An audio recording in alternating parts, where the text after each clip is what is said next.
क्रिस्का recording studio Ekangar सराय।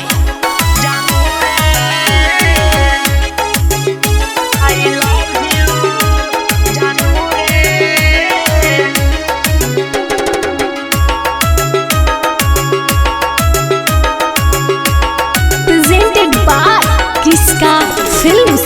तू ही मोर बाबू सोना, तू ही करे जाय आई लव यू जानू रे।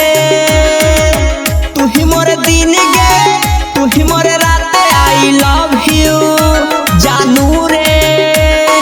तू मीठी जलेबी ही, तीत जलेबी ही दे देना दिल छौड़ी तर जाई बाऊगे, ना तो हजमोलवा खा के मर जाई बाऊगे। तू ही मोर बाबू सोना, तू ही करे जाय आई लव यू जानू रे।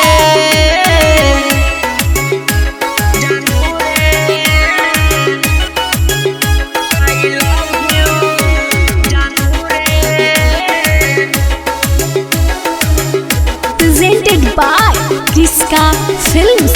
तोरे लाही आऊ पागल ओगे निंदियो नया बउगे, मोरला बेदानी हे गे छेदानी।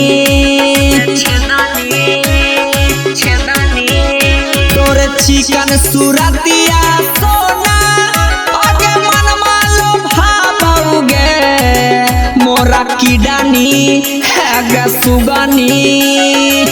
तू ही दिल जानिया, तू ही मोर रानी आई लव यू जानू रे।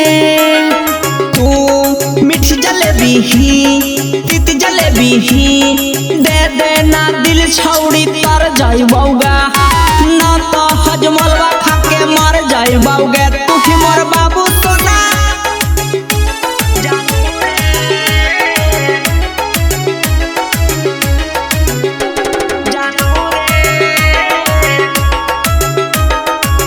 क्रिस्का रिकॉर्डिंग स्टूडियो एकंगर सराय।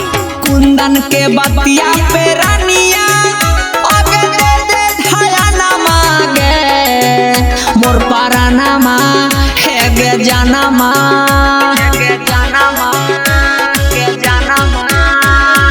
एही लगनिया में रानिया तू बना ले सजना मांगे, मोर पारा ना माँ है गे जाना माँ। तू ही मोर सोना चांदी, तू ही मोर हीरा आई लव यू जानू रे। तू मीठी जलेबी ही, तीत जलेबी ही दे देना दिल छौड़ी तर जाई बाऊगा, ना तो हजमोलवा खा के मर जाई बाऊगे। तू ही मोर बाबू सोना। क्रिस्का रिकॉर्डिंग स्टूडियो एकंगर सराय।